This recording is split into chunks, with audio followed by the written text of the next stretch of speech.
अब सुरसरी उत्पत्ति मुनिरारी कहीं नाथ सब कथा बुझाई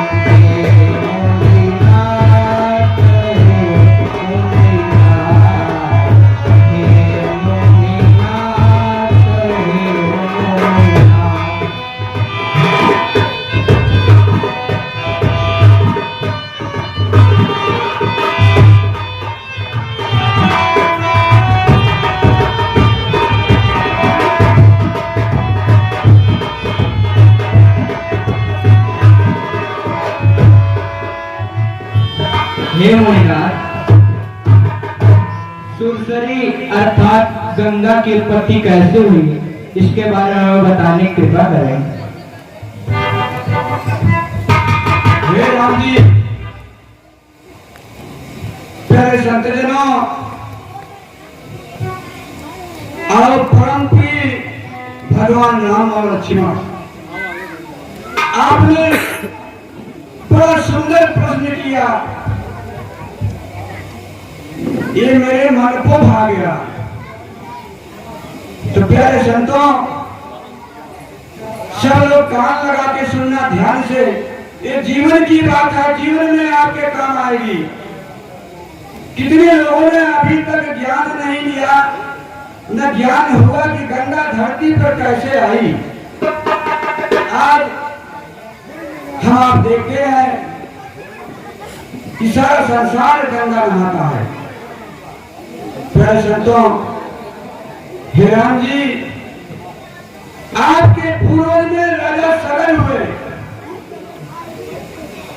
आपके पूर्वज में राजा सगर हुए। राजा सगर के दो रानियां थी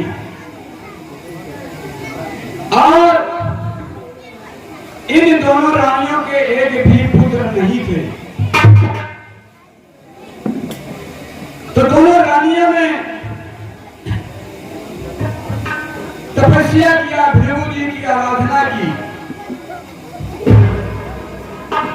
तपस्या से भृगु जी प्रसन्न हुए और रानियों से वर मांगने को कहा कि हे रानियों, मैं आपकी तपस्या से अत्यंत प्रसन्न हुआ, जो तुम्हें वर मांगना हो मांग लो। तो हे राम जी, एक रानी ने क्या मांगा? एक रानी ने एक पुत्र का वरदान मांगा और दूसरी रानी ने कहा कि हे प्रभु जी, मुझे 60,000 पुत्र चाहिए।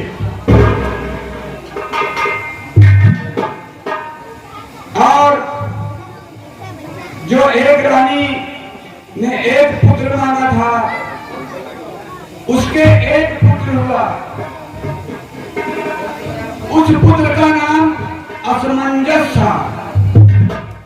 उसकी प्रवृत्ति कहिए, चाहे उसके कर्मों को कहिए, वो इतना गंदा काम करता था कि वो अपने प्रजा के छोटे छोटे बालकों को पकड़ कर ले जाकर नदी में डुबाया करता था। जब ये बात राजा सगर को मालूम हुई तो राजा सगर ने उसे देश से निकाल दिया। तो इसी बीच राजा सगर के मन में बात उत्पन्न हुई। उन्होंने एक अश्वमेध यज्ञ किया। उन्होंने एक घोड़े को सुंदर सजा करके उन्होंने नगर में भेजा। जब वह घोड़ा नगर में गया, राज्य में गया, तो भगवान इंद्र की नजर घोड़े पर पड़ गई। तो इंद्र ने किया क्या? इंद्र ने उस घोड़े को पकड़ करके कपिल मुनि के गुड़शाले में ले जाकर के बांध दिया। जब वह घोड़ा वापस नहीं आया तो यज्ञ करने में कठिनाई हो रही थी। तो राजा सगर ने अपने जो असमंजस थे अंशुमान, उनके बाद अंशुमान आए, तो अंशुमान को राजा सगर ने भेजा कि जाओ उन घोड़ों को पता लगाओ। तो उन्होंने अपने 60,000 पुत्रों को भेज दिया कि जाइए देखिए घोड़ा कौन सा व्यक्ति ऐसा है बलशाली जो कि इस घोड़े को पकड़ कर बांध रखा है। संत जनों, वह घोड़ा जब ये लोग गए, अंशुमान जी गए उसको पता लगाने के लिए, तो रास्ते में गरुड़ जी मिलते हैं।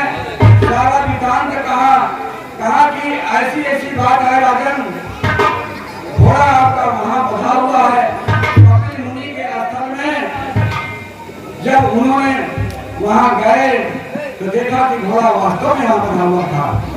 उस घोड़े को देखकर उन्होंने मुनि को ऐसे कटु वचन कहे, ऐसे ऐसे कटु वचन कहे, मुनि को क्रोध आ गया। उन्होंने श्राप दिया। 60,000 पुत्र जो थे वो सारे वहीं भस्म हो गए। भाई बच्चे साथ हैं, बहुत आवाज आ रही है। राम जी, 60,000 पुत्र सब वहीं भस्म हो गए।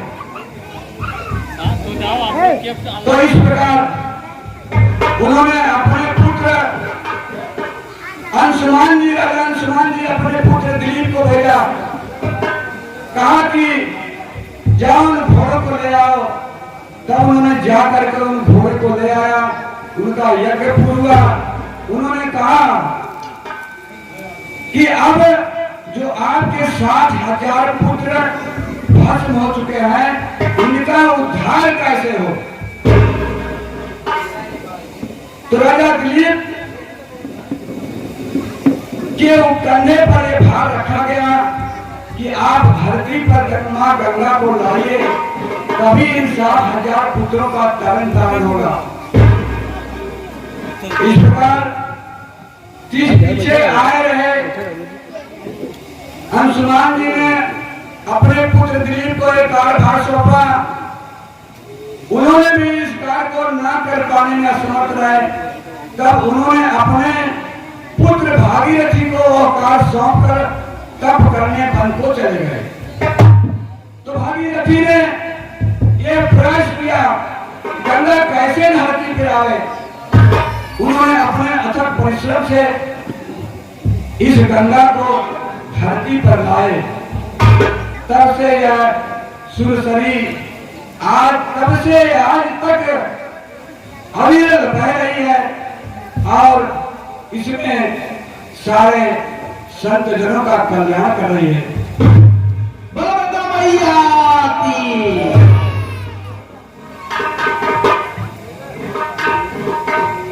भाई बच्चे वंशावली सब जाना थी, मगर हमसे ज्यादा क्यों नहीं जाना। आप हमारे घाट पे नहाया, हम आपके महाराज जी के। अरे भाई पंडो, आखिर बात क्या है। हम लोगों को स्नान नहीं करना है ना। देखा यहाँ रजिस्टर में लिखा हुआ, आप तो मुनि ऋषि मुनि है, आप तो चाहे जहां नहाए, आपके लिए छूट बा। मगर एकदम तू ठीक है मान लिए है ना, ये वो नहीं किया जाए जो पंडा करोगे। हाँ, ऐसा होता चला आ रहा है ना, इसलिए उसी घाट पर हमें जाना है। ये आवाज का दुकान है, आपसे अरे आजा बाबा कब आजा उठन से है, तू कब से आई है। अरे भाई देखो, हमारी बात सुना, न आपके बात न हमार बात।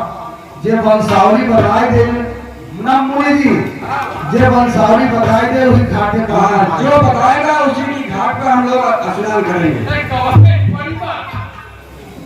बाबा सब तुम बताओ, चलाए हम लोग पढ़ चलाए। किताब लिए है वही लिखा होगा। ए बचवा, ये बताए वंशावली के, बताए वंशावली। हाँ, एक महाराज जी वंशावली बताए थे। है? तू बताओ ना।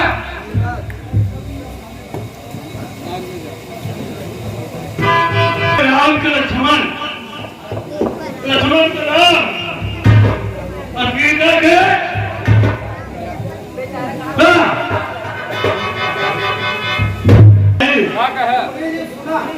राम के लक्ष्मण लक्ष्मण के राम